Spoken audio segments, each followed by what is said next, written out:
Okay, hello everyone. I welcome you all on this platform, and today we are going to start English lecture.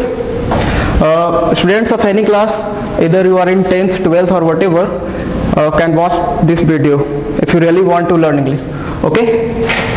And in this particular video, we are going to learn some basic information of English. Okay guys, so let's start. First of all, अगर English की बात करें तो English अपने आप में क्या एक लैंग्वेज है. ओके, इंग्लिश कोई सब्जेक्ट नहीं है, एक लैंग्वेज. अगर लैंग्वेज की बात करें तो ये लैंग्वेज में भी एक इंटरनेशनल लैंग्वेज है. ओके, इंटरनेशनल लैंग्वेज आप इसको बोल सकते हो, ये एक ग्लोबल लैंग्वेज है. ओके, ग्लोबल लैंग्वेज बोलने का मतलब ये पूरे वर्ल्ड में बोला जाता है. इधर आप दुनिया के कोई भी कोने में चले जाओगे, ठीक है, यहाँ तक कि इंडिया में अभी अगर देखा जाए तो इंडिया के हर एक सेक्टर में, हर एक रीजन में हिंदी थोड़ी ना बोला जाता. ठीक है, आप अगर साउथ रीजन में चले जाओगे, नीचे केरला, तमिलनाडु, ये सब जगह पे, ठीक है, तो वहाँ पे आप उसका एक पर्टिकुलर रीजन का जो रीजनल लैंग्वेज होता है वो नहीं तो फिर इंग्लिश ही बोला जाता. ठीक है, तो ये इंडिया में भी बहुत ही ज्यादा कॉमन है. ठीक है, इसलिए इसको लिंगुआ फ्रैंका के नाम से भी जानते हैं. ठीक है, लिंगुआ फ्रैंका कॉमन लैंग्वेज. ठीक है, कॉमन लैंग्वेज.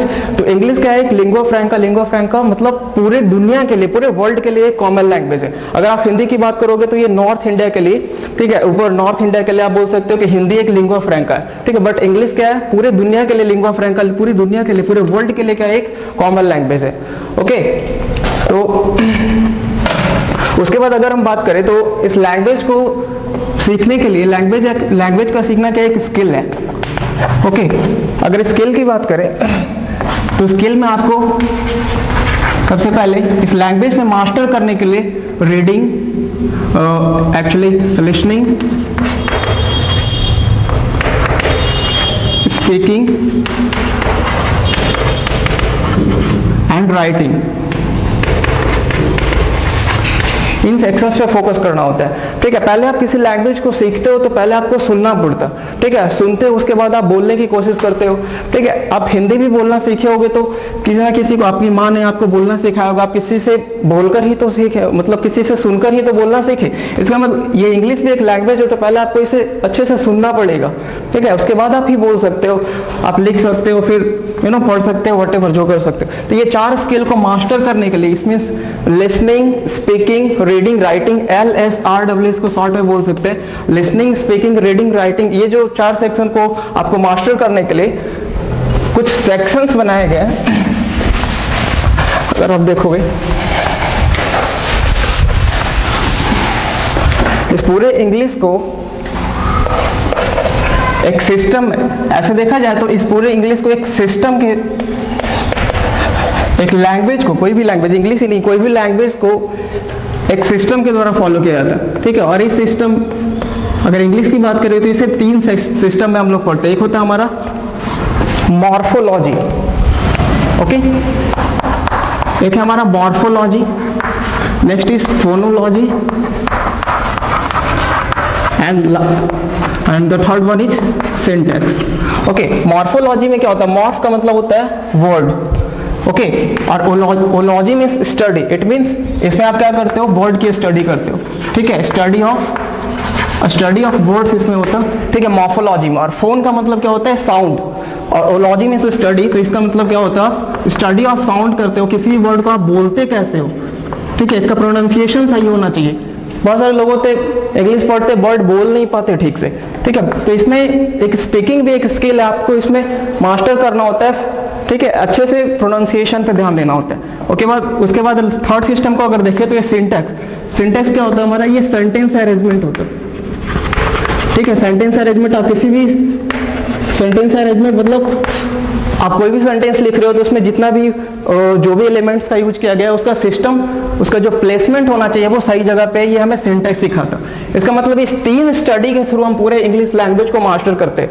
ठीक है, स्टडी ऑफ वर्ड्स में मॉर्फोलॉजी सीखते, मॉर्फोलॉजी में study of words, phonology sound को, प्रोनाउंसिएशन. ठीक है, and last one is syntax, जिसमें सेंटेंस अरेंजमेंट, पूरा ग्रामेटिकल कॉन्सेप्ट को हम लोग सीखते हैं और उसके बाद फिर इस लैंग्वेज को मास्टर करते हैं. उसके बाद अगर देखा जाए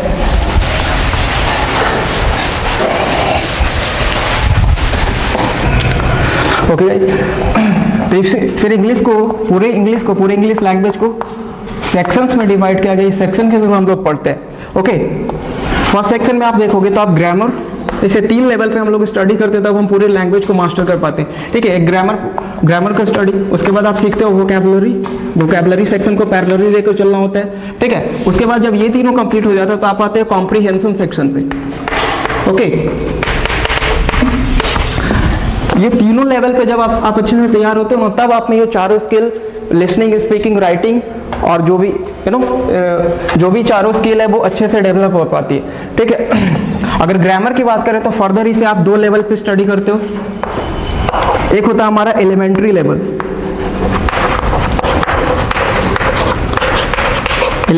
या आप इसको बोल सकते हो फंक्शन लेवल पे। ठीक है, फंक्शन लेवल पे जिस पढ़ते हैं इसमें हम लोग क्या पढ़ते हैं, इसमें हम लोग पार्ट्स ऑफ स्पीच की स्टडी करते हैं। ठीक है, पूरे पार्ट्स ऑफ स्पीच जो कि आपका नाउन से स्टार्ट होकर कंजंक्शन, इंटरजेक्शन जो भी है वहां तक एंड होता है, और इसी में हम लोग फिर डिटरमाइनर्स, आर्टिकल्स, ये सारे जो भी remove two degree of comparison, जो भी छोटे छोटे चैप्टर्स होते हैं सब इसी में स्टडी करते हैं। और दूसरे लेवल पे हम लोग आए तो ये होता है हमारा डिस्क्रिप्टिव लेवल पे ग्रामर की स्टडी। ठीक है, डिस्क्रिप्टिव लेवल आप इसको बोल सकते हो या एडवांस लेवल पे बोल सकते हो। ठीक है, इसमें हम लोग स्टडी करते हैं टेंस से हमारा चैप्टर स्टार्ट होता है और ये नरेशन पे जाके एंड होता है। ओके, टेंस से चैप्टर स्टार्ट होकर ये नरेशन पे जाके हमारा एंड होगा। इसमें आप लोग पढ़ोगे टेंस, पढ़ोगे conditional sentences, mood, okay, question tag हो गया, हमारा कुछ मॉडल्स हो गया, फिर वॉइस नरेशन पे जाकर हमारी ये पूरा ग्रामर का चैप्टर जो है ओवरऑल कंप्लीट होता है। ठीक है, उसके बाद पैरेलली आपको वोकैबुलरी सेक्शन पे भी कमांड करना होता है। ठीक है, वोकैबुलरी सेक्शन में आप क्या सीखते हो, synonyms, antonyms, okay, one word substitution, ये सब जिसको OWS शॉर्ट फॉर्म में आप बोल सकते हो, idioms and phrases, phrasal verbs, ये सब आपका वोकैबुलरी सेक्शन पे होता है। और जब ये दोनों पे आप मास्टर करते हो ना तब आप रीडिंग स्किल पे आते हो और आपका ये जो पैसेजेस होता है, ठीक है, रीडिंग पैसेजेस, ठीक है, क्लोज टेस्ट जिसको बोला जाता है, एक इसका सेक्शन अगर देखा जाए तो क्लोज टेस्ट या आपको इसको रैपिड फिलर भी बोला जाता है। ठीक है, और एक और सेक्शन होता है जो कि एग्जाम में पूछा जाता है, वो होता है सेंटेंस अरेंजमेंट। ओके, तो ये पूरा का पूरा ओवरऑल हमारा स्ट्रक्चर है पूरे इंग्लिश लैंग्वेज को मास्टर करने के लिए। ठीक है, अब सारे स्किल को डेवलप करने के लिए आपको ग्रामर, ठीक है, लोग बोलते हैं कि स्पीकिंग के लिए, जहां तक स्पोकन इंग्लिश की बात करें तो ग्रामर का कोई रोल नहीं है। ठीक है, बट सबका अपना अपना पर्सपेक्टिव होता है। अगर देखा जाए तो आप ग्रामर की स्टडी नहीं करोगे तो आप सेंटेंस का फॉर्मेशन कैसे करोगे, और जब सेंटेंस ही नहीं आप बना पाओगे तो बोलोगे कैसे।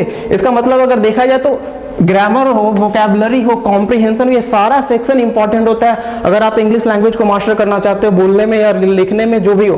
ठीक है, तो ये सारा सेक्शन इंपॉर्टेंट होता है, ग्रामर हो, वोकैबुलरी हो या कॉम्प्रिहेंशन सेक्शन हो। ठीक है, उसके बाद okay, are you getting my point? Okay,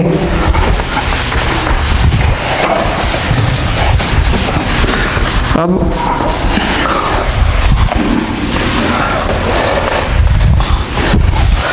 इसके कुछ और बेसिक्स को हम लोग ओके, पहले कोई भी टॉपिक स्टार्ट करने से पहले वेदर फंक्शनल लेवल पे या डिस्क्रिप्टिव लेवल पे टॉपिक स्टार्ट करने से पहले कुछ हम लोग इस और बेसिक देखने की कोशिश करते हैं।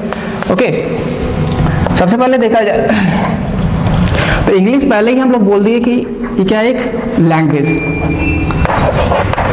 ओके, तो लैंग्वेज को लिखने के लिए, अगर लिखने की जहां तक बात आती है ना, तो इसके लिए जरूरी होती है एक स्क्रिप्ट की। स्क्रिप्ट क्या होता है, writing style of a language, writing style of a language. ठीक है, कोई भी लैंग्वेज की जो राइटिंग स्टाइल होती है ना, वो उसकी क्या होती है, स्क्रिप्ट होती है। ठीक है, और इसी को जब लिखने की बात आई तो कुछ लेटर्स का जरूरत हुई। ठीक है, इसी स्क्रिप्ट में हमें कुछ लेटर्स का जरूरत हुआ। ठीक है, और ये नंबर्स में कितने हुए, 26। ठीक है, ये 26 लेटर्स की जरूरत पड़ी हमें इंग्लिश लैंग्वेज को ओके लिखने के लिए। तो इसे फर्दर, जिसे हम अगर ग्रुप में देखा जाए ना, तो ग्रुप में आप इसे क्या बोल सकते हो, अल्फाबेट। ठीक है, ग्रुप में हम इसे अल्फाबेट बोल सकते हैं। अब अगर बोला जाए ना कि अल्फाबेट में अगर एस लगा दिया जाए, ठीक है, तो क्या ये सही है, अल्फाबेट्स? ठीक है, तो ये बिल्कुल गलत हुआ। क्यों? क्योंकि ये ऑलरेडी ग्रुप है, ग्रुप ऑफ लेटर्स को हम लोग बोलते हैं अल्फाबेट, तो अल्फाबेट्स बोलना अपने आप में गलत हुआ। ओके, समझ रहे हो। उसके बाद अगर देखा जाए तो इस अल्फाबेट को फिर फर्दर आप जानते ही होंगे, बस हम बेसिक इंफॉर्मेशन के लिए सब फिर से थोड़ा सा ओवरव्यू दे रहे हैं, ठीक है। एक हो गया वॉवेल्स एंड कॉन्सोनेंट्स, ठीक है। वॉवेल्स में आप आ रहा ए, ई, आई, ओ, यू, ये 5 हमारा क्या हो गया वॉवेल। तो लैंग्वेज में आप जो कुछ भी बोलते हो ना, उसका एक अपोजिट मीनिंग तैयार होता है, ठीक है। अगर मैंने बोला कि टोटल अल्फाबेट का यानी मिस जो लेटर्स हैं टोटल वो 26 है, उसमें 5 वॉवेल हैं, इसका मतलब क्या हुआ, इसका मतलब जितने भी बच गए वो कॉन्सोनेंट है। इसका मतलब यही सब बोलना चाह रहे हैं कि लैंग्वेज आप जो कुछ भी बोलते हो उसका एक अपोजिट मीनिंग तैयार होता है, ठीक है। अगर मैं बोलूं कि आज बारिश हुई, इसका मतलब क्या, कल बारिश नहीं हुई थी, यही ना, ठीक है। तो लैंग्वेज में आप कुछ भी बोलते हो उसका एक अपोजिट मीनिंग तैयार होता है। तो ये 5 वॉवेल, इसका मतलब बाकी जो बच गया वो क्या हो गया consonant, B, C, D, F dot dot dot. अब चले जाओगे तो ये टोटल 21 नंबर्स में क्या हो गया हमारा कॉन्सोनेंट। ओके, आई होप यहाँ तक समझ गए। ओके,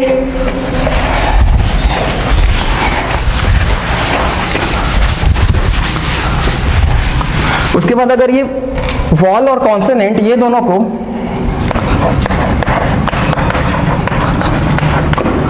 वॉल और कॉन्सोनेंट ये दोनों को जब ज्वाइन किया गया ना, तब हमें मिला जो यूनिट वो क्या हो गया वर्ड।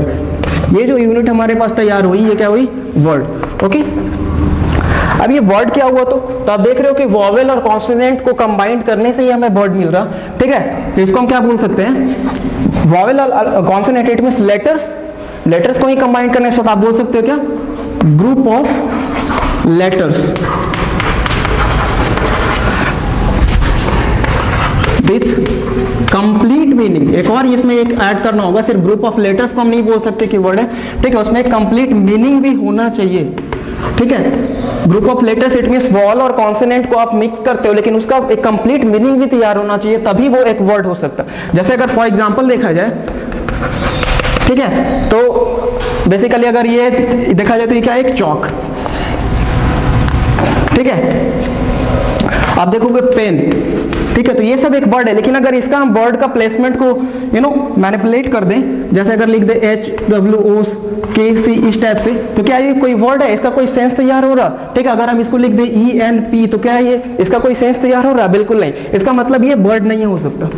वर्ड तभी हो सकता है ना जब आप अरेंजमेंट करोगे लेटर्स का और उसका एक पर्टिकुलर मीनिंग तैयार होना चाहिए, ओके, तभी वो वर्ड हो सकता। समझ रहे हो। उसके बाद जब इसके आगे सेक्शन पे पहुंचेंगे, ठीक है, तो फिर ये हमारा तैयार होता है, या इससे पहले अगर देखा जाए तो इससे आगे का यूनिट जो होता है हमारा होता है वो फ्रेज, ठीक है। बस एक पेशेंसली देखते जाओगे, ठीक है। फ्रेज, तो फ्रेज क्या हुआ, आप देख रहे हो कि लेटर्स को कंबाइन करने से क्या बना वर्ड। अब इसके आगे का जब ये यूनिट है ना, तो वर्ड्स को कंबाइन करने से फ्रेज बना होगा, लेकिन इसमें एक ये है कि वर्ड्स को कंबाइन तो कर रहे बट उसका कंप्लीट मीनिंग नहीं तैयार हो रहा, तो इसका जो डेफिनेशन तैयार होगा वो क्या होगा ग्रुप ऑफ वर्ड्स। इसमें क्या लिखे थे, ग्रुप ऑफ लेटर्स, जो स्मॉलेस्ट यूनिट, जो लैंग्वेज जहां से हमारा तैयार हो उस लेटर्स को ग्रुप में किए तब हमारा वर्ड बन रहा, और इस वर्ड को अगर ग्रुप में करेंगे तो फिर एक आगे का यूनिट बनेगा वो क्या होगा फ्रेज, ठीक है। Group of words without its complete meaning, ठीक है, आप बोल सकते हैं विदाउट कंप्लीट मीनिंग, ठीक है, विदाउट कंप्लीट मीनिंग नहीं इसका कंप्लीट होगा। जैसे फॉर एग्जांपल से आपसे समझ में आएगा, अगर हम बोले ना इकोनॉमी ऑफ इंडिया, अगर बोला जाए इकोनॉमी ऑफ इंडिया, ठीक है, इकोनॉमी ऑफ इंडिया, अगर बोले इन द क्लास, अगर बोला जाए करण एंड अर्जुन,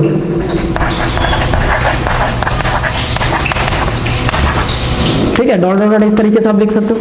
तो आप यहाँ पे देख रहे हो कि एक वर्ड तो नहीं है ना, ये एक वर्ड तो नहीं है, इसमें कई 1 2 3 वर्ड को कंबाइंड करके बनाया गया, ठीक है, तो कंबाइंड करके बनाया गया, तो ये क्या हो गया हमारा फ्रेज, लेकिन इसका कंप्लीट मीनिंग नहीं है अपने पास, इसका कोई कंप्लीट मीनिंग अपने आप तैयार नहीं हो रहा, समझ रहे हो, ठीक है। Economy of India it means what, ये पूरा का पूरा मीनिंग तो ये नहीं कर रहा, पूरा मीनिंग तो तभी होगा जब ये सेंटेंस के फॉर्म में हो। ठीक है, economy of India in the class current address, इस तरीके से आप जो भी 2-3 वर्ड को कंबाइन करते हो, ठीक है, तो वो क्या बन जाता है हमारा फ्रेज। ठीक है, without complete meaning, group of words without complete meaning. ठीक है, उसके बाद अगर देखा जाए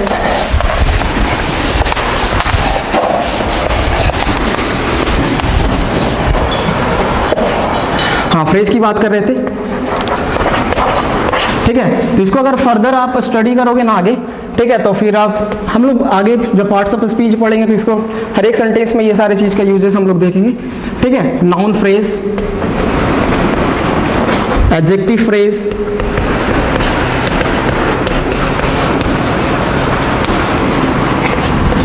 ठीक है, एडवर्ब फ्रेज, ठीक है, और हो सकता है आपका ये वर्बल फ्रेज, ठीक है, और एक और हो सकता है आपका प्रीपोजिशनल फ्रेज।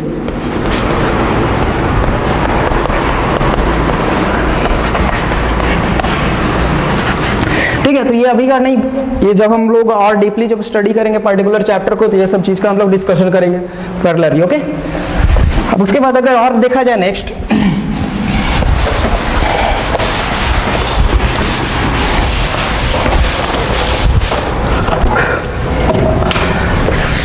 इसके बाद अगर आएंगे, ठीक है, तो ये जो टोटल वर्ड के बारे में हम लोग समझे कि ग्रुप ऑफ लेटर्स था ना। ठीक है, तो इस टोटल जो वर्ड है, इंग्लिश में जितने भी वर्ड हम लोग यूज करते हैं, जो कुछ भी बोलते हैं, ठीक है, वो क्या होता है, एक कहीं ना कहीं पार्ट्स ऑफ स्पीच होता है।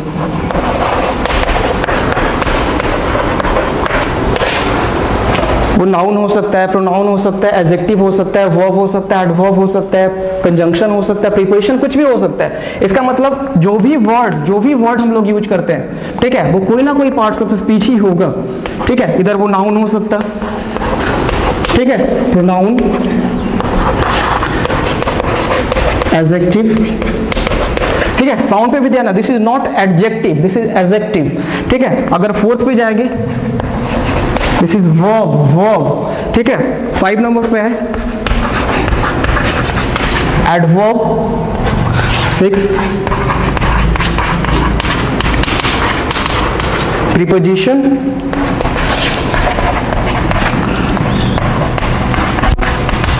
Conjunction, and last is interjection. Okay, तो ये था हमारा। अगर इसको देखा जाए नाउन को, अभी हम लोग एक एवरेज डिफिनेशन, एक शॉर्ट डिफिनेशन तैयार करते हैं, उसके बाद पर्टिकुलर टॉपिक जाएंगे तो हम लोग इसको बहुत ही डीपली स्टडी करेंगे। ठीक है, अभी अगर नाउन को देखा जाए तो जितना भी नेम है, ठीक है, आप जो कुछ भी है दुनिया में उसको एक नाम से बुलाते हो। ठीक है, तो जो कोई भी चीज जैसे हमने एक नाम दे दिया ना, कोई भी नेमिंग वर्ड हो गया। ठीक है, कोई भी नेमिंग वर्ड अपने आप में क्या है, एक नाउन। ठीक है, अब इस प्रोनाउन की बात करें तो प्रोनाउन का क्या फंक्शन करता है, ये रिप्लेस करता है नाउन को। इसका मतलब नाउन का सब्स्टिट्यूट है, ये नाउन की जगह पे इसका यूज किया जाता है। तो आप बोल सकते हो ये क्या करता है, रिप्लेसेस अ नाउन। ठीक है, प्रोनाउन क्या करता है, रिप्लेसेस अ नाउन। अब एडजेक्टिव की बात करें नेक्स्ट चैप्टर, ठीक है, तो इसको ये क्या करता है, क्वालिफाइज अ नाउन। अब यहाँ पे समझोगे, जब बोल रहे क्वालिफाइज अ नाउन, जब ये नाउन को क्वालिफाई करता, इसका मतलब प्रोनाउन को भी करता होगा। क्यों? क्योंकि नाउन की जगह पे ही तो प्रोनाउन का यूज करते। ठीक है, तो एडजेक्टिव क्या करता, qualifies a noun and pronoun as well. ठीक है, प्रोनाउन को भी करेगा। अगर वर्ब को देखो तो अभी फिलहाल के लिए इसे हम लोग बोल सकते हैं कि एक एक्शन होता है, एक्शन। ठीक है, एक्शन। ऐसे तो देखेंगे तो बहुत ही डीपली स्टडी करेंगे इस चीज का। ठीक है, और एडवर्ब की बात करें तो अभी इसके लिए बोल सकते हैं एक क्वालिफाइज अ वर्ब। ठीक है, प्रीपोजिशन को बोलते हैं, अभी शॉर्ट में बोल सकते हैं इसे एक रिलेटिंग वर्ड होता है प्रीपोजिशन। ठीक है, एक रिलेटिंग वर्ड है। कंजंक्शन की बात करें तो आप इसे बोल सकते हो कनेक्टिंग वर्ड। ठीक है, एक कनेक्टिंग वर्ड। ठीक है, और इंटरजेक्शन की बात करें तो ये क्या होता है बेसिकली कि जब आप एक ऐसा मोमेंट देखते हो जब आप कोई इमेजिन नहीं कर सकते, एक सरप्राइज का मोमेंट हो, एक सडन फीलिंग जब एक्सप्रेस होता है ना। ठीक है, जैसे हम किसी चीज को देखकर बोलते हैं वाओ कितना अच्छा है। ठीक है, या कोई सैडनेस वाला, फिर या आप मैच जीत गए तो बोलते हैं hurrah I have won the match, ठीक है। तो इस टाइप का जो sudden feeling at the moment जो हमारे अंदर से जो फीलिंग निकलती है उसे हम लोग बोलते हैं इंटरजेक्शन। तो ये क्या होता है, सडन फीलिंग एक्सप्रेसिंग वर्ड, ठीक है। सडन फीलिंग एक्सप्रेसिंग वर्ड होता है हमारा क्या, इंटरजेक्शन। ओके, आई होप आप लोग समझ गए हो, ठीक है। इसका प्रोनाउंसिएशन पे फिर से एक बार ध्यान दोगे, noun, pronoun, this is adjective not adjective, okay. Adjective, verb, adverb, preposition, conjunction, interjection, ठीक है। अब यहाँ पे देखोगे कि ये क्या हो रहा था, ए और डी के बीच का, ए और जे के बीच का जो डी है वो साइलेंट हो रहा है। आप लोग बोलोगे, एक वर्ड अगर देखा जाए, अगर आप इसको प्रोनाउंस करोगे तो क्या बोलोगे, this is adjust, adjust not adjust, okay. आप मैथ्स में पढ़ते होगे एडजॉइनिंग फिगर्स, ठीक है, this is adjoining figures not adjoining, okay. और आप देखो एक और साउंड को हम लोग देखें कि इसे बोला जा रहा है वर्ब, वर्ब आर साउंडेड नहीं है यहाँ पे भी आर साउंडेड नहीं है, वर्ब एडवर्ब बोला जा रहा है, ठीक है। तो इसका क्या फंक्शन है, थोड़ा सा इसको समझते हैं, ठीक है, उसके बाद आगे चलते हैं। अगर आप देखोगे कहां पे ये आर साउंड गायब हो जाता, ठीक है, कहां पे हम लोग इसको प्रोनाउंस नहीं करते, ठीक है। तो जब ये कोई कहीं भी हमारे कोई भी वर्ड में क्या हो रहा है, आर साउंड लिखा जा रहा है, ठीक है, और इसके पहले अगर एक वॉवल साउंड, एक वॉवल, ठीक है, सॉरी, एक वॉवल साउंड आ रहा है ना, ठीक है, तो ये जो आर है वो प्रोनाउंस नहीं किया जाएगा, ओके। जैसे अभी आप लोग बोले वर्ब, ठीक है, वर्ब, ये आर के पहले एक वॉवल साउंड लिखा जा रहा है तो हम लोग बोल रहे हैं वर्ब, ठीक है। जैसे आप लोग बोलते हैं वर्ड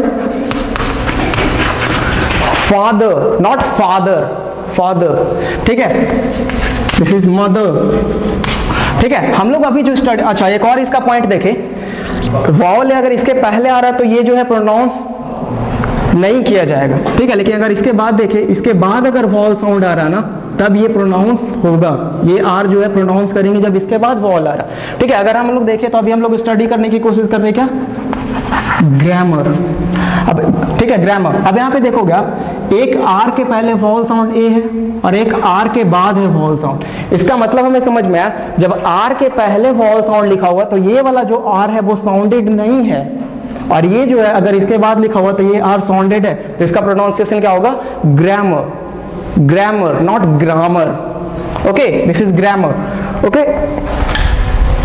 तो अब let's ahead, let's move ahead, okay. तो हम लोग ये समझ गए, फिर से अगर देखा जाए, ठीक है, एक मिनट, ठीक है। तो अल्फाबेट से हम लोग स्टार्ट किए, ठीक है, अल्फाबेट को ग्रुप में किया गया, ठीक है, अल्फाबेट को यानी मींस लेटर्स को अगर ग्रुप में किया गया तो क्या बना हमारे पास, वर्ड, ठीक है। फिर वर्ड्स को ग्रुप में किया गया तो क्या बना, सॉरी, वर्ड्स को ग्रुप में किया तो क्या बना, फ्रेज, ठीक है। उसके बाद अब स्टडी करते हैं किस चीज की, सेंटेंस की। आप लोग समझ गए अल्फाबेट, वर्ड, फ्रेज, ठीक है। अब उस पार्टिकुलर टॉपिक सेंटेंस पे आते हैं,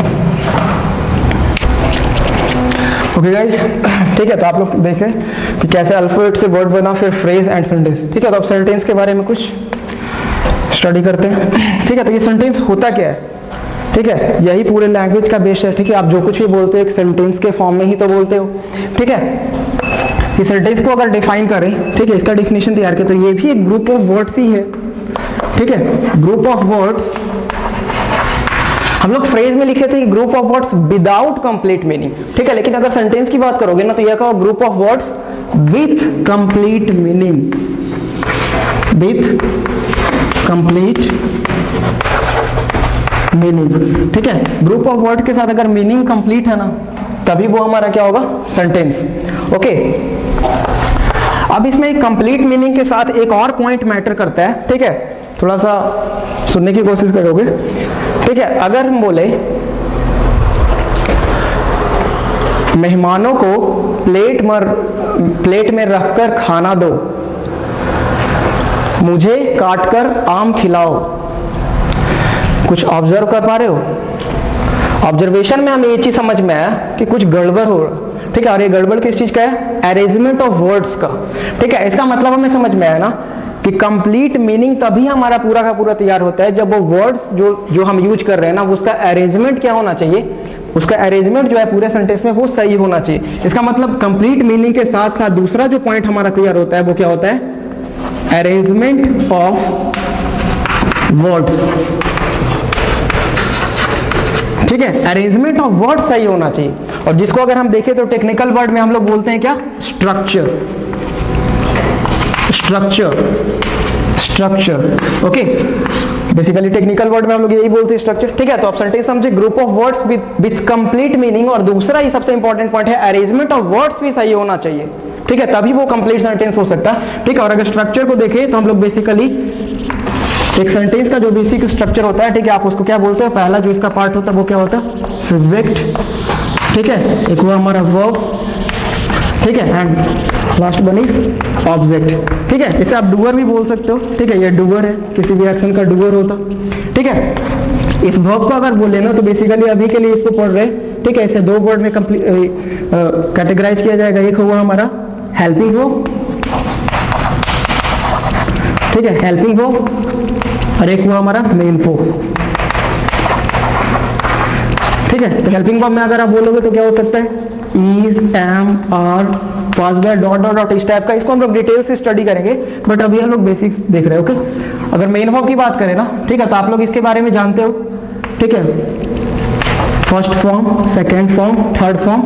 हाँ, वर्ब की कोई फोर्थ फॉर्म नहीं होती और वर्ब की कोई फिफ्थ फॉर्म भी नहीं होती है। ठीक है, आप इसे बोल सकते हो वर्ब की कौन सी फॉर्म, एस या ईएस फॉर्म। इसका मतलब कोई भी वर्ब का जो फर्स्ट फॉर्म होता है ना वो दो होता। ठीक है, जैसे अगर फॉर एग्जांपल हम लोग समझे, एक वर्ड लिखते हो ईट। ठीक है, तो यही तो हमारा वर्ब का जो है बेस फॉर्म है। ठीक है, ये जो हमारा वर्ड बना ये हमारे वर्ब का क्या हुआ, बेस फॉर्म। और बाकी जो आप इसमें एस लगा दिए, ठीक है, एट कर दिए, ईटेन कर दिए, ठीक है, ईटिंग कर दिए, जो कुछ भी, ये जो है ये क्या हुआ, ये डिराइव्ड फॉर्म है। ठीक है, ये क्या हो गया, डिराइव्ड फॉर्म। मतलब हमारा जो वर्ब का बेस फॉर्म होता है ना वो एक ही होता। ठीक है, और इसमें आप एस लगाने से, ठीक है, ये भी वर्ब का फर्स्ट फॉर्म ही है। इसका मतलब ईट और ईट्स दोनों वर्ब का फर्स्ट फॉर्म ही है। अब यहाँ पे सोचोगे कि तो दोनों में डिफरेंस है, तो डिफरेंस बस इतना है ना कि इसमें एस लगा हुआ तो ये क्या हो गया, सिंगुलर। इसका मतलब एक बहुत ही इंपॉर्टेंट पॉइंट कि कोई भी वर्ब जो है अपने ओरिजिनल फॉर्म में, बेस फॉर्म में क्या होती है, प्लूरल। ठीक है, जो भी बेस फॉर्म होता है ना, कोई भी वर्ब का जो बेस फॉर्म है वो अपने आप में प्लूरल होता है। आप ईट की बोलोगे तो ईट अपने आप में प्लूरल है।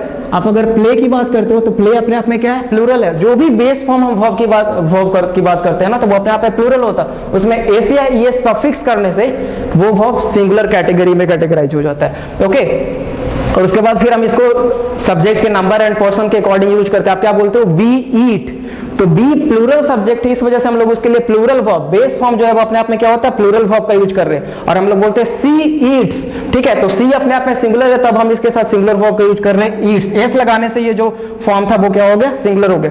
ठीक है, तो आप यहाँ पे समझोगे कि वर्ब का जो मेन फॉर्म होता है वो first form, second form, third form. इसी वर्ब में एस या ईएस लगाया गया फर्स्ट फॉर्म में ना, तो ये वर्ब का एस या ईएस फॉर्म, और लास्ट जो है हमारा वर्ब का आईएनजी फॉर्म। आईएनजी फॉर्म, इसी वर्ब के फर्स्ट फॉर्म में आईएनजी। ईट में क्या लगा, ठीक है, इस टाइप से जब आईएनजी लगा दिया तो ये बन गया वर्ब का आईएनजी फॉर्म। एसीआईएस ऐड किया गया तो वर्ब का एसीआईएस फॉर्म। ठीक है, तो यही हमारा बेसिकली वर्ब का कैटेगरी होता है। ऐसे ऐसे डीप में हम लोग इसे पढ़ेंगे। और लास्ट हो गया हमारा क्या, ऑब्जेक्ट। ठीक है, ओके, जैसे फॉर एग्जांपल कुछ एग्जांपल्स देखते हैं।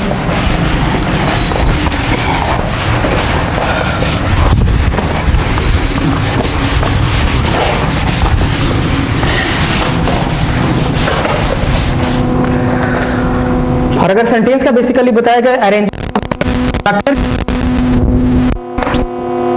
ठीक है, तो सब्जेक्ट वर्ब ऑब्जेक्ट से मिलकर जो हमारा बेसिक स्ट्रक्चर होगा, सिर्फ बेसिक स्ट्रक्चर की बात कर रहे हैं। ठीक है, तो ये क्या हुआ हमारा, subject, helping verb, main verb and object. ठीक है, ये हमारा सेंटेंस का एक बेसिक स्ट्रक्चर अभी फिलहाल के लिए इसको मान के चल रहे हैं। ठीक है, जैसे फॉर एग्जांपल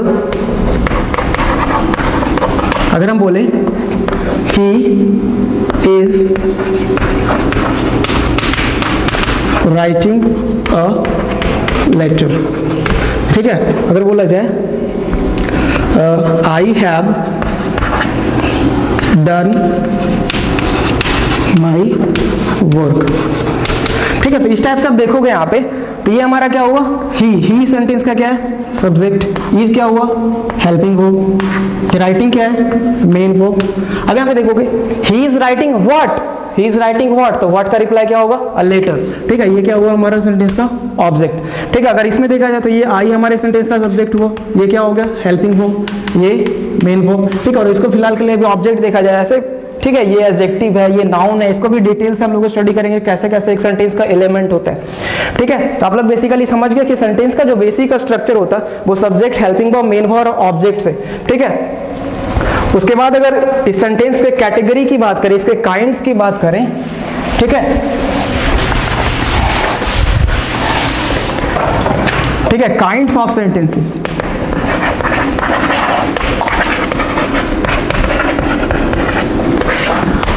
ठीक है, काइंड्स ऑफ सेंटेंस की बात करो तो बेसिकली इसे 3 पार्ट में कैटेगराइज किया गया। ठीक है, आप एक बोल सकते हो सिंपल सेंटेंस, ठीक है, सेकेंड हो गया हमारा कंपाउंड सेंटेंस,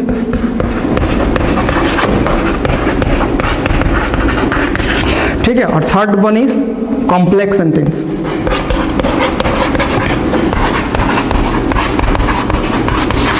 ठीक है, इस एग्जांपल के थ्रू हम समझने की कोशिश करें। ठीक है, काइंड्स क्या हुआ, simple sentence, compound sentence and complex sentence. आप बेसिकली कुछ भी एक स्टेटमेंट देते हो, जैसे अगर हम बोले, ठीक है, आई एम टीचिंग इंग्लिश। ठीक है, तो ये अपने आप में क्या है, एक सिंपल सेंटेंस है। अगर हम बोले सी गोज टू स्कूल, ठीक है, तो ये हमारा सेंटेंस के सिंपल स्ट्रक्चर को फॉलो कर रहा है, subject, helping verb, main verb, object. तो ये सब हमारा जो है ये सिंपल सेंटेंस का एग्जांपल हुआ। ठीक है, आप देखोगे कंपाउंड, आप लोग केमिस्ट्री में भी पढ़ते हो, कंपाउंड, दो एलिमेंट को जब कंबाइन किया जाता तभी तो हमारा कंपाउंड बनता।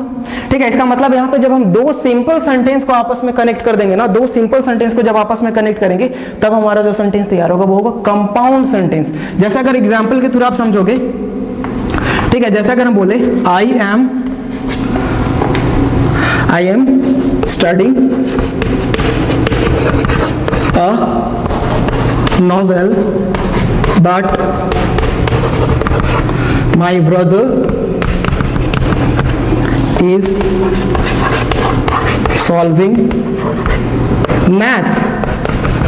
अब यहाँ पे देखोगे दो अलग अलग सेंटेंस है। एक सेंटेंस था हमारा I am studying a novel, ये एक सेंटेंस को यहाँ पे हम फुल स्टॉप दे सकते हैं, और दूसरा सेंटेंस है my brother is solving maths, ये दूसरा सेंटेंस, और दोनों को एक कंजंक्शन से कनेक्ट किया गया बट। ठीक है, दो सिंपल सेंटेंस को क्या कर दिया गया, कंजंक्शन से कनेक्ट कर दिया गया। ठीक है, कंबाइंड कर दिया गया, तो यही हमारा बन गया कंपाउंड सेंटेंस। समझ रहे हो? ठीक है, दो सिंपल सेंटेंस होना चाहिए, दोनों प्रिंसिपल क्लॉज ही है। ठीक है, अच्छा अब यहाँ पे समझ सकते हो एक पार्ट और क्लाउज। ठीक है, इसी में आप थोड़ा सा अगर देखें, इसे भी हम लोग पढ़ेंगे, बट क्लाउज को अगर समझे ना तो ये तो हमारा सिंपल सेंटेंस हो गया। ठीक है, अगर इसमें देखोगे तो ये पूरा का पूरा अगर हम देखें आई से लेकर मैथ्स तक देखें तो ये पूरा सेंटेंस हुआ, बट ये जो सेंटेंस है ये दो क्लाउज से मिलकर बना हुआ है। ठीक है, अगर यहाँ पे तक फुल स्टॉप करोगे तो ये बोलेगे क्लाउज नंबर 1, और ये भी अपने आप में एक प्रिंसिपल क्लाउज है, और दूसरा वाला भी प्रिंसिपल क्लाउज ही है, क्योंकि दोनों क्लाउज में से कोई भी एक दूसरे पे डिपेंडेंट नहीं, दोनों इंडिपेंडेंट क्लाउज है। ओके, ये सेंटेंस भी अपने आप में इंडिपेंडेंट और ये वाला सेंटेंस भी अपने आप में इंडिपेंडेंट, सिर्फ इसे एक कंजंक्शन से कनेक्ट किया गया। ठीक है, तो दो जब इंडिपेंडेंट क्लाउज को आपस में कनेक्ट किया जाता है, ठीक है, दो जब प्रिंसिपल क्लाउज को आपस में कनेक्ट किया जाता है एक कंजंक्शन से, तो जो हमारा सेंटेंस बनता है वो क्या होता है, कंपाउंड सेंटेंस। लेकिन अगर कॉम्प्लेक्स सेंटेंस की बात करें ना, ठीक है, तो ये अब समझ रहे हो क्लाउज में क्या हुआ है कि हम अभी बोले एक इंडिपेंडेंट, एक हुआ इंडिपेंडेंट जिसको आप बोल सकते हो प्रिंसिपल क्लाउज। ठीक है, और दूसरा हमारा हुआ डिपेंडेंट, जिसको आप टेक्निकली एक और वर्ड में जानते हो सबऑर्डिनेट क्लाउज। ठीक है, अब यहां पे समझना, ये हमारा जो कॉम्प्लेक्स सेंटेंस हुआ ना, ठीक है, तो कॉम्प्लेक्स सेंटेंस जैसे फॉर एग्जांपल से ही समझेंगे। ठीक है, एग्जांपल से चीजें ज्यादा अच्छे से समझ में आती। ठीक है, जैसे फॉर एग्जांपल लिखे, if you come to me, I will help you. ठीक है, unless you study properly, unless you study properly, you cannot get good marks. अब यहाँ पे ये सेंटेंस, अब ये सेंटेंस को आप ऑब्जर्व करोगे ध्यान से, ठीक है, तो आप इसमें क्या देख रहे हो, if you come to me I will help you, ठीक है, वो मेरे पास, ठीक है, मेरे पास आना और हेल्प करना, कहीं ना कहीं आई विल हेल्प यू जो है ना, इस पे डिपेंडेंट है, समझ में आ रहा, ठीक है। अगर हम इसमें बात करें, unless you study properly you can not get good marks, तो आपको गुड मार्क्स कब मिलेगा, जब आप स्टडी प्रॉपरली करोगे। इसका मतलब गुड मार्क्स का अचीव करना प्रॉपर स्टडी पे डिपेंड कर रहा, ठीक है। हेल्प जो है, हेल्प तभी उसे हो पाएगी जब वो मेरे पास, ठीक है, जब वो मेरे पास आएगा। समझ में आ रहा है ये चीज। इसका मतलब ये जो है ना, यहां से आप देखोगे ये कंजंक्शन कनेक्ट हो रहा, तो जो भी कंजंक्शन से कनेक्ट होकर जो क्लाउज बनता है, ये क्लाउज जो हमारा हो गया, ये हो गया हमारा डिपेंडेंट क्लाउज, वो independent clause. I will help you, यहां से ये सेंटेंस को बोले तो ये हमारा इंडिपेंडेंट क्लाउज है, ठीक है। You can not get good marks, ये भी हमारा इंडिपेंडेंट क्लाउज है। और ये जो है, ये जो सेंटेंस है, ये क्लाउज जो बोलोगे, ये डिपेंडेंट क्लाउज हुआ, क्योंकि उस एक्शन पे ये डिपेंड कर रहा है, ठीक है। तो यहाँ पे एक चीज हमें समझ में आएगी कि जहां से कंजंक्शन कनेक्ट होगा, ठीक है, जो भी कंजंक्शन, इसे हम बोलते हैं सबऑर्डिनेटिंग कंजंक्शन, सबऑर्डिनेट कंजंक्शन, ठीक है, जहां से कंजंक्शन कनेक्ट होकर जो भी सेंटेंस का फॉर्मेशन होगा ना, ठीक है, वो हमारा होगा इंडिपेंडेंट क्लाउज का। और जो बीच एक हमारा सेंटेंस जो है, जो अपने आप में कंप्लीट सेंस तैयार कर रहा है, वो किसी पे डिपेंडेंट नहीं। अगर हम बोले आई हेल्प यू, इसका मतलब ये अपने आप में कंप्लीट है, इसमें क्या दिक्कत, ठीक है। लेकिन जैसे इफ लगा दी, if you come to me, if you come to me what, क्या होने वाला है, ठीक है, इसमें कुछ ना कुछ लग रहा कि कुछ ना कुछ छूटा हुआ है, ठीक है। इसका मतलब ये किसी न किसी चीज पे क्या है, डिपेंडेंट है, ठीक है। तो ये हुआ हमारा डिपेंडेंट, या इसको आप बोल सकते हो सबऑर्डिनेट क्लाउज, ठीक है। और वो जो हमारा हो गया, इस पे ये किसी पे डिपेंडेंट नहीं है, तो ये हमारा हो गया प्रिंसिपल क्लाउज, ठीक है। तो अब यहाँ पे हम लोग समझे कि एक प्रिंसिपल क्लाउज और दूसरा सबऑर्डिनेट क्लाउज, इट मींस एक मेन क्लाउज, प्रिंसिपल क्लाउज, जो भी बोलो, ठीक है। और डिपेंडेंट क्लाउज को जब कंबाइंड किया जाता है एक कंजंक्शन से, अच्छा, यहाँ पे आप एक भी चीज और समझ सकते हो, सेंटेंस को हम रीअरेंज करके मतलब लिख सकते हैं, ऐसे भी बोल सकते हो, I will help you if you come to me, ऐसे भी बोला जा सकता है सेंटेंस को, या ऐसे बोला जा सकता है, you can not get good marks unless you study properly, ठीक है। तो ये सेंटेंस जब कंजंक्शन सेंटेंस के बीच में चला जाएगा, तो यहाँ पे हमें कॉमा की जरूरत नहीं होगी, ठीक है। तो एक समझ रहे हो कि प्रिंसिपल क्लॉज और सबऑर्डिनेट क्लॉज, जब ये दोनों को कंबाइन किया जाएगा, तो जो हमारा क्लाउज बनेगा, ठीक है, जो हमारा सेंटेंस बनेगा, वो क्या होगा, कॉम्प्लेक्स सेंटेंस। और दो जब प्रिंसिपल क्लॉज, इसमें दो इंडिपेंडेंट क्लॉज को सिर्फ एक कंजंक्शन से कनेक्ट किया जाएगा ना, ठीक है, तो वो बनेगा हमारा कंपाउंड सेंटेंस, ठीक है। अब इसमें कंजंक्शन में कंडीशनल सेंटेंस में और डिटेल से पढ़ेंगे इस चीज को, ठीक है। यहाँ पे देख रहे हो कंजंक्शन, ये होता है कोऑर्डिनेट कंजंक्शन, कोऑर्डिनेटिंग कंजंक्शन, सिर्फ कोऑर्डिनेशन, दोनों एक्शन में सिर्फ कोऑर्डिनेशन का बात करता है, ठीक है। लेकिन ये, ठीक है, यहाँ पे दो क्लॉज कनेक्ट होता है, एक सबऑर्डिनेट और एक प्रिंसिपल, ठीक है। यहाँ तक ये चीज समझ में, अभी से थोड़ा सा आगे करते हैं, ठीक है। अभी हम लोग थोड़ा सा सिंपल सेंटेंस के बारे में और थोड़ा सा जानते हैं, उसके बाद ओके।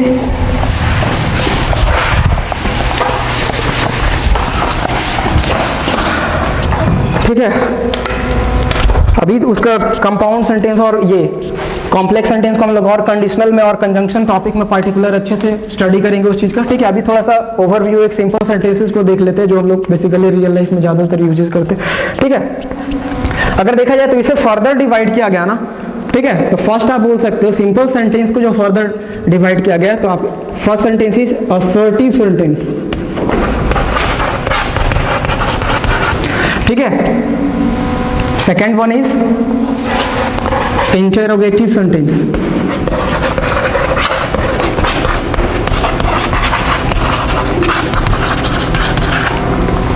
ठीक है। थर्ड इज इंपैरेटिव सेंटेंस,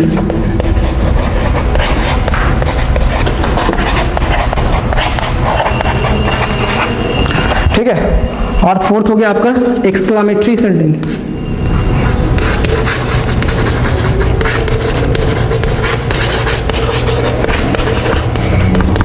ठीक है। And fifth number optative sentence.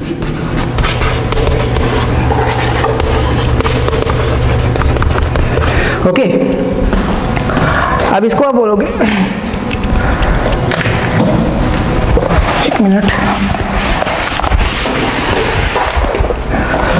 अगर असर्टिव सेंटेंस को थोड़ा सा देखें, ठीक है, तो असर्टिव सेंटेंस क्या होता है? एक बेसिकली असर्टिव सेंटेंस अपने आप में क्या होता है? एक स्टेटमेंट। एक स्टेटमेंट आप जो कुछ भी बोलते हो एक सिंपली, ठीक है, एक स्टेटमेंट होता है, एक सेइंग होता है बेसिकली, वो क्या होता है? हमारा एक असर्टिव सेंटेंस। जैसे अगर हम बोले, और इसे भी फर्दर अगर देखा जाए तो इसे दो पार्ट में बोला गया, एक अफर्मेटिव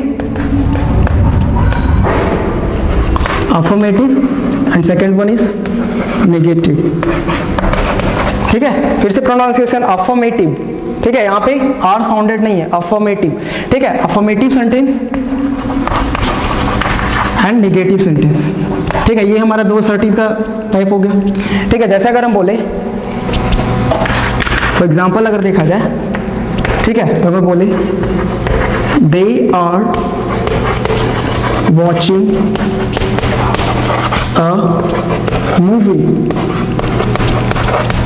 ठीक है, तो they are watching a movie अपने आप में क्या है? एक अफर्मेटिव सेंटेंस है, एक असर्टिव सेंटेंस है, ठीक है। जब आप इसे नेगेटिव सेंटेंस में कन्वर्ट करना चाहोगे तो आपको एक वर्ड की जरूरत होती है, नॉट, ठीक है। और ये नॉट जो है ना, जब भी कनेक्ट किया जाता है तो इस हेल्पिंग वर्ब के साथ, ठीक है, सेंटेंस में अगर हेल्पिंग वर्ब नहीं हो सकता तो ये नॉट भी नहीं आएगा, ठीक है। नॉट जब भी कनेक्ट होता है तो इस हेल्पिंग वर्ब के साथ, ठीक है। तो अगर इसी सेंटेंस का अगर आप नेगेटिव बनाना चाहोगे तो क्या बोलोगे?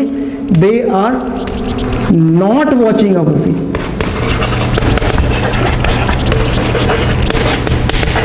ठीक है। तो बेसिकली हमारा जो स्ट्रक्चर था सिंपल सेंटेंस का वो क्या था?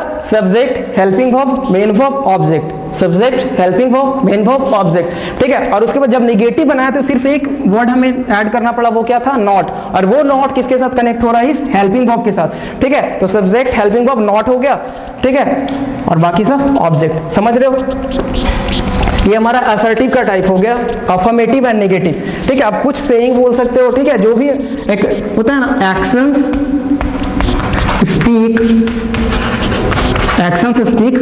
Louder than words, actions speak louder than words, एक सेइंग है ना, एक कोट है ये, ठीक है। तो ये भी क्या है? एक स्टेटमेंट है, तो ये भी एक असर्टिव सेंटेंस हो गया। आप जो भी कोटेशन की बात करते हो तो वो एक असर्टिव सेंटेंस ही होता है, ठीक है। अगर अब इसके बाद एक इंट्रोगेटिव सेंटेंस को थोड़ा समझने की कोशिश करते हैं, ओके।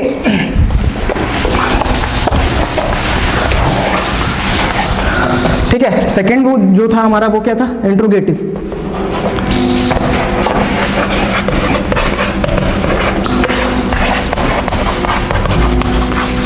ठीक है, तो इस इंट्रोगेटिव सेंटेंस की बात करें ना, तो इससे आप क्या करते हो? ठीक है, it is used to ask questions, ठीक है, ये क्वेश्चन पूछने के काम आता है, ठीक है। जब आप किसी से क्वेश्चन पूछते हो ना, ठीक है, तब इस सेंटेंस का हम लोग यूज करते हैं। अब बेसिकली देखा जाएगा ना, तो क्वेश्चन भी आप लाइफ में दो तरीके का होता है, दो तरीके का क्वेश्चन आप पूछ सकते हो, ठीक है। इस इंट्रोगेटिव सेंटेंस को फर्दर दो पार्ट में डिवाइड किया गया है, एक होता क्लोज एंडेड और एक होता ओपन एंडेड, ठीक है। Close ended questions and open ended questions हो गया, ओके। तो आप लोग देखेंगे कि क्लोज इंट्रोगेटिव सेंटेंस को दो पार्ट में, close ended and open ended, ठीक है। अब यहाँ पे समझोगे क्लोज एंडेड और ओपन एंडेड क्या होता है, ठीक है। तो क्वेश्चन दो तरीके से पूछते हैं। अगर हम किसी सामने वाले से पूछें, ठीक है, कि क्या आपने ब्रेकफास्ट किया, have you taken your breakfast, ठीक है, तो आप क्या बोलोगे? यस और नो, इसी में से तो कुछ बोलोगे ना। अगर आपने किया तो बोलोगे यस, नहीं किया तो क्या बोलोगे? नो। अगर हम पूछे डू यू लाइक आइसक्रीम, तो आप क्या बोलोगे? यस और नो।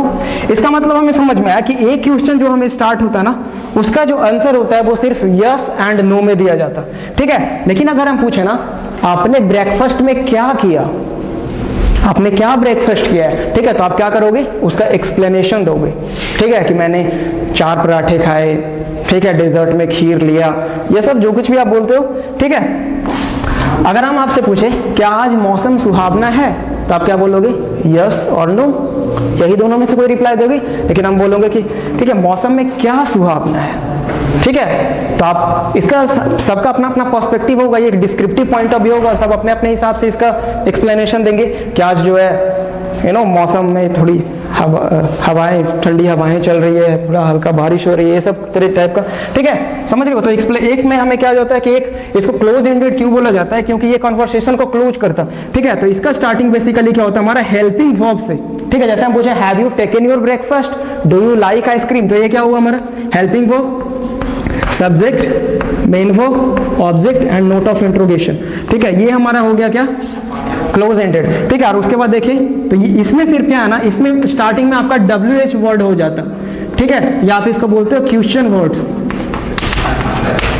ठीक है, इसका आपको हो जाता है क्या, क्वेश्चन वर्ड्स। ठीक है, helping verb, main verb, object and note of interrogation mark. ठीक है, इतना हो गया आपका। ठीक है, तो बस दोनों में डिफरेंस ये है कि इसमें स्टार्टिंग में क्या हो जाएगा, व्हाट, व्हाई, हाउ, व्हेन, ये सब लगाकर क्वेश्चन पूछोगे ना तो आप एक्सप्लेनेशन दोगे उस चीज का। ठीक है, लेकिन इस चीज से जब क्वेश्चन पूछा जाएगा तो आप क्या बोलोगे, यस और नो। ठीक है, do you like ice cream, have you taken your milk, have you done your homework. ठीक है, लेकिन अगर पूछे वेयर आर यू गोइंग तो आप यस और नो थोड़ी ना बोलोगे, आप बोलोगे I am going to market, I am going to school. ठीक है, इन ऑर्डर टू, ठीक है, you are going to market in order to buy some vegetables. इस टाइप से आप सेंटेंसेस बोलोगे। ठीक है, एक्सप्लेनेशन देते हैं इस चीज में, और इस चीज में हम सिर्फ यस और नो में जवाब देते हैं। ठीक है, तो समझ रहे हो कि इंट्रोगेटिव एक क्लोज एंडेड हुआ और एक ओपन एंडेड। इस चीज में हम एक्सप्लेनेशन देते हैं और इसका जवाब सिर्फ यस एंड नो होता है। ओके, उसके बाद अगर हम थर्ड वाले सेंटेंस को देखें, ठीक है, तो एक हमारा वो क्या, third one is imperative sentence.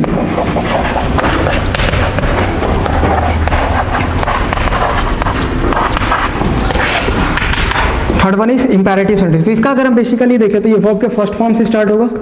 ठीक है, और ये हमारा ऑब्जेक्ट। ठीक है, जैसे फॉर एग्जांपल अगर देखा जाए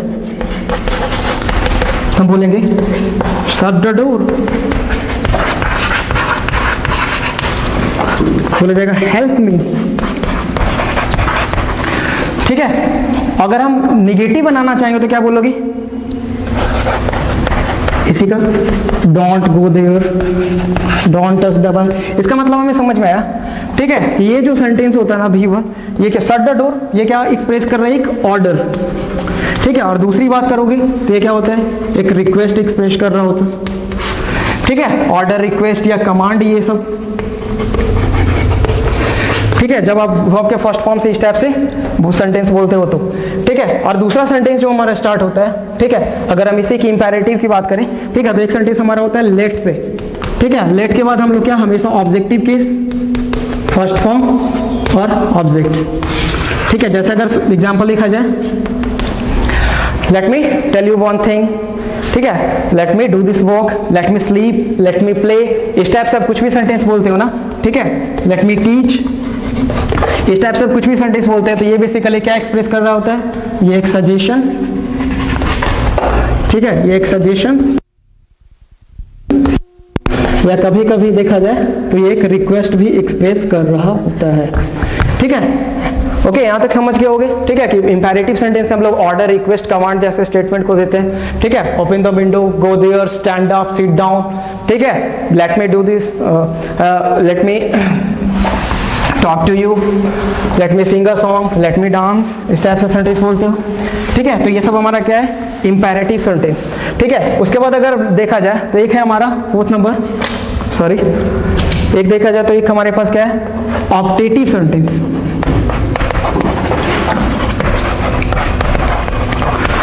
ओके, ऑप्टेटिव सेंटेंस क्या होता है, ये बेसिकली एक्सप्रेस कर रहा होता है क्या, आपका ब्लेस। ठीक है, ये प्रे, कर्स। ठीक है, ये सब एक्सप्रेस कर रहा होता है। ठीक है, जैसे आप बोल सकते हो फॉर एग्जांपल, ठीक है, may you get a lot of happiness,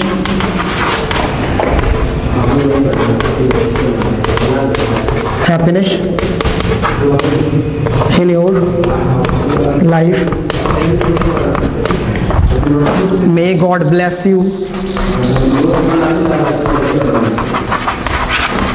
ठीक है, इस टाइप का जो स्टेटमेंट होता है आपका क्या होता है, जैसे हम बोल रहे हैं may you get a lot of happiness in your life, इसका मतलब आप के लिए क्या कर रहे हैं, एक विश कर रहे हैं, ये मेरी विश है। ठीक है, कि आप लाइफ में बहुत सारी हैप्पीनेस अचीव करो।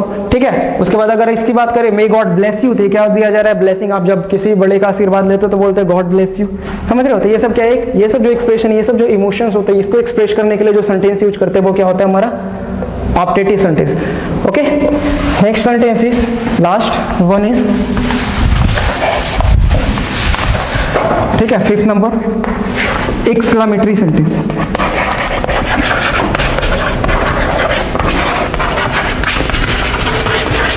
Last one is exclamatory sentence. तो ठीक है, इस चीज को पहले ही बता दिया गया। तो ये क्या होता है, एक sudden feeling expressing word, sudden feeling expressing word. ठीक है, अचानक से सडनली जो मेरे दिल, ठीक है, दिल से इमोशन निकलता ना, ठीक है, किसी चीज को लेकर, उस चीज को एक्सप्रेस करने के लिए जो सेंटेंस होता है वो क्या होता है, एक्सक्लामेटरी सेंटेंस। जैसे आप किसी सीन को देखते हो, ठीक है, तो आप क्या बोलते हैं, वाओ, ठीक है, what a wonderful scene, what a wonderful scenery, how beautiful it is. ठीक है, इस टाइप से जो हम लोग सेंटेंस बोलते हैं ना, ठीक है, वो क्या होता है हमारा एक्सक्लामेटरी सेंटेंस। ओके, जैसे हम बोलते हैं व्हाट एन आइडिया, ठीक है, wow, how beautiful it is.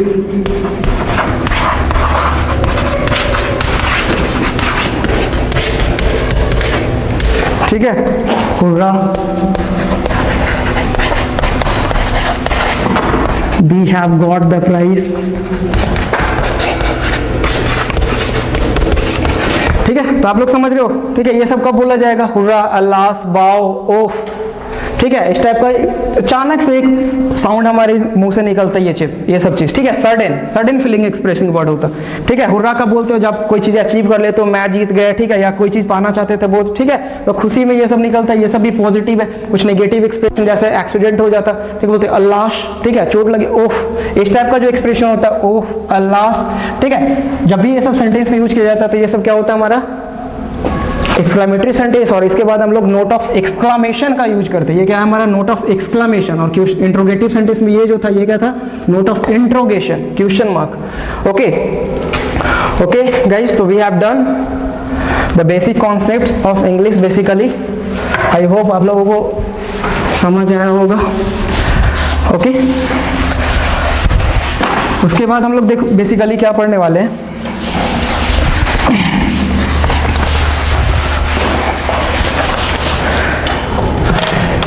ठीक है, जैसे कि बेसिकली बताया गया,